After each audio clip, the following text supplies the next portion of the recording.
Stop, arrête tout. La CAN 2025 vient de nous balancer l'un des plus gros tournants de son histoire récente. 2 quarts de finale, 2 éliminations majeures et un message clair, cette Coupe d'Afrique n'épargne personne. On est sur la 2e journée des quarts de finale. Algérie, Nigeria, Côte d'Ivoire, Égypte. Et ce qui s'est passé, personne ne l'avait vraiment vu venir. Commençons par le choc Algérie. Nigeria, score final, 0-2. Et soyons clairs dès maintenant, ce score n'est pas un accident. Le Nigeria a dominé ce match tactiquement, mentalement, physiquement. Dès les premières minutes, on voit un bloc nigérian compact, agressif, qui ne recule pas. Pressing haut, transition rapide, et surtout une exploitation parfaite des espaces laissés par l'Algérie.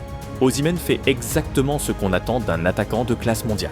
Il attaque la profondeur, il fixe les défenseurs, il libère des espaces. Autour de lui, ça combine vite, ça joue simple, ça joue juste. L'Algérie, elle, a le ballon, mais sans danger. Beaucoup de possessions stériles, peu de mouvements entre les lignes, et une impression constante de subir le tempo nigérian. Le premier but nigérian fait très mal mentalement. À partir de là, le Nigeria contrôle.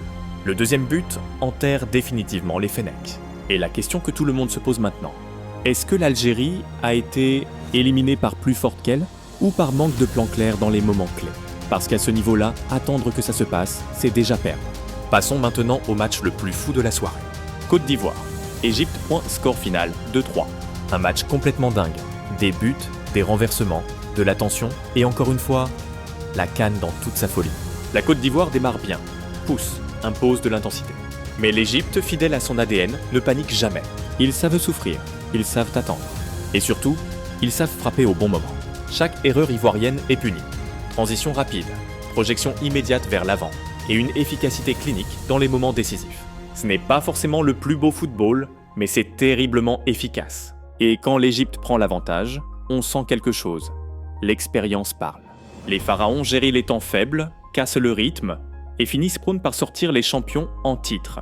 Résultat, la Côte d'Ivoire est éliminée, l'Algérie est éliminée. Et la CAN 2025 change complètement de visage. Parce que maintenant, regardez le tableau. Les demi-finales sont là, Maroc, Nigeria, Sénégal, Égypte. Et là, on ne parle plus seulement de football. On parle de pression, d'histoire, de rivalité, de stades en feu. Maroc, Nigeria, c'est la puissance physique et la verticalité contre la maîtrise et l'organisation, avec tout un pays derrière son équipe.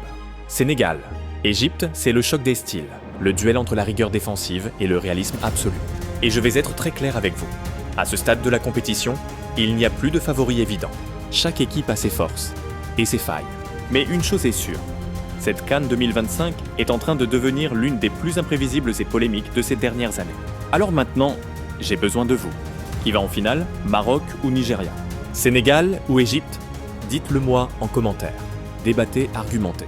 Et surtout, abonnez-vous à Foot Info, activez la cloche parce que la suite de cette CAN, elle va faire encore plus de bruit.